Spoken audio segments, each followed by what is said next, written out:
바위를 돌아 흘러오는 물, 지나가 버리는 물. 덕현 스님.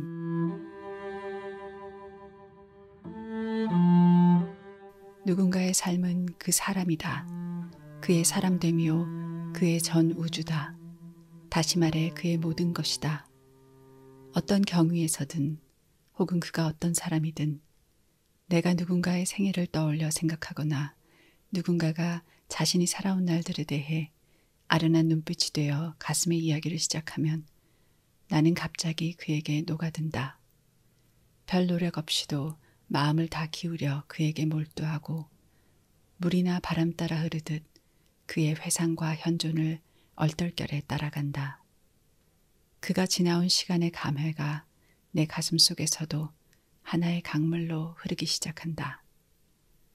그만큼 이 생에서 우리가 누군가를 안다는 것, 만난다는 것, 함께 살아간다는 것은 엄중한 일이다. 너나 없이 우리는 함께 살아가고 있다. 삶을 누군가와 같이 하게 된다는 것은 무엇일까?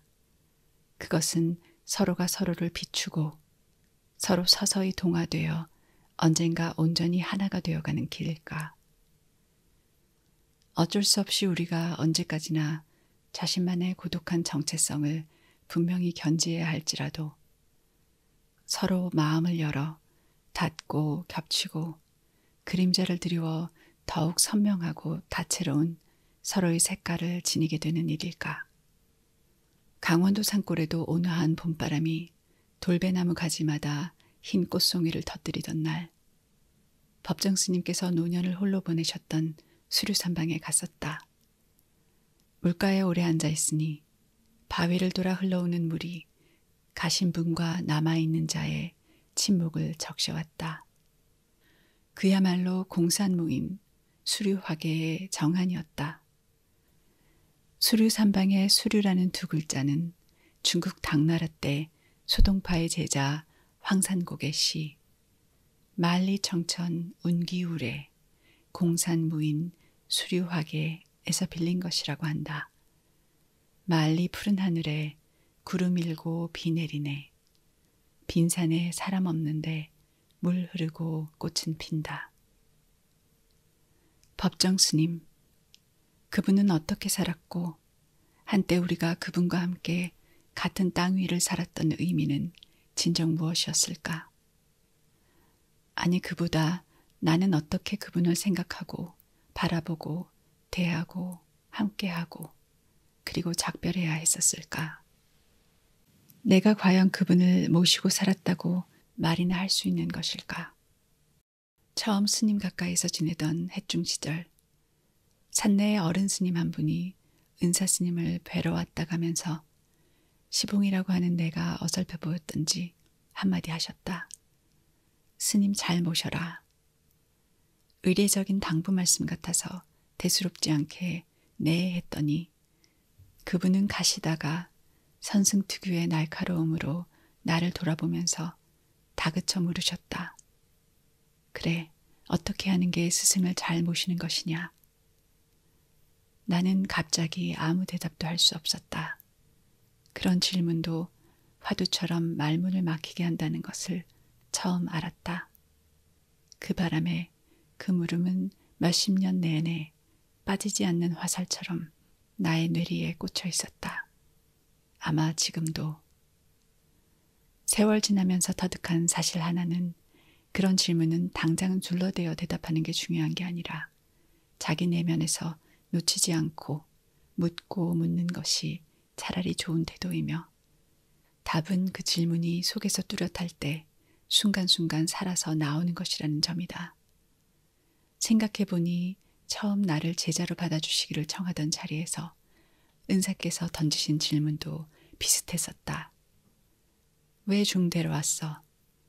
그때도 나는 입이 붙어버려 한마디도 할 수가 없었다. 그 질문은 왜 부처님의 제자가 되려 하느냐? 왜 나를 스승으로 삼아 불제자로서 새 이름 지어받기를 바라느냐는 무겁고 무거운 물음. 막 출가하러 온 사람이 결코 감히 입을 댈 수 없는 질문이었다. 때로 사람들은 남은 제자에게 찾아와 이미 타계하신 스승이 어떤 분이었는지를 묻는다. 그러나 우리가 깨닫기 전에 어떻게 타인을 알 수 있겠는가? 아무리 오래 모든 것을 함께 했다 해도 스승도 타인은 타인이다. 스스로 나 자신이 누구인지도 모르는데 어떻게 타인인 스승을 안단 말인가? 그렇다면 제자가 스승을 가까이 모시고 사는 근본의 뜻은 어디에 있을까? 한 가지 분명히 말할 수 있는 것은 제자로서 스승을 시봉하는 도리가 결코 스승이 누구인지를 제어 알아보고 좋은 쪽으로나 나쁜 쪽으로나 이러쿵 저러쿵 납을 내는 데 있지 않다는 것이다. 그것은 단지 말짱 허망한 분별일지도 모르므로. 그렇다고 어리석게 호가호위하거나 반대로 맹목적으로 순종하고 추앙하거나 스승의 이름을 거룩하게 하는 데도 있지 않다. 그것은 오로지 모시고 살며 진실되게 배우고 스승의 그늘에서 자기를 키우기보다는 차라리 버려 스승의 모든 것을 그 빈 그릇에 담아 결국 스승과 같아지는 데 있다고 할 수 있다. 그분이 어떤 분인가는 어쩌면 2차적인 문제이다. 아무리 유명한 분이고 대단한 명망이 있는 사람이라 해도 내가 혹 잘못 알았을 수도 있고 밖에 잘못 알려줬을 수도 있지 않겠는가. 스승과 같아진 다음에야 스승이 어떤 분인지를 비로소 제대로 알 것이며 판단은 그때 가서 해야 한다. 그때 스승이 완전하지 않거나 성에 차지 않는다면 제자는 스승을 버릴 수도 있다. 기본을 갖춘 훌륭한 제자라면 불완전한 스승을 버리고 떠난 그 구도의 길에서 궁극에 참으로 얻어야 할 것을 얻게 되며 도리어 돌아와 애초의 스승을 제도하는 경우도 있다. 그러나 그 이전에라도 내가 스승을 어떤 마음으로 모시고 살았는가는 스스로조차 속일 수 없는 엄연한 진실이며 각자에게 참으로 소중하다. 그것은 내 삶의 일부이며 마침내 나를 형성하기 때문이다.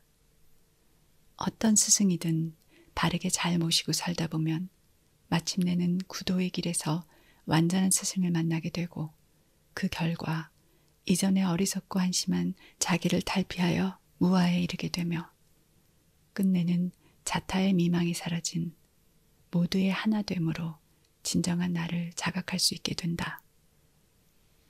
절에 들어와서 사는 동안 새로 익힌 몇 가지 말들은 밖에서와 발음 또는 그 쓰임새나 함의가 달랐다.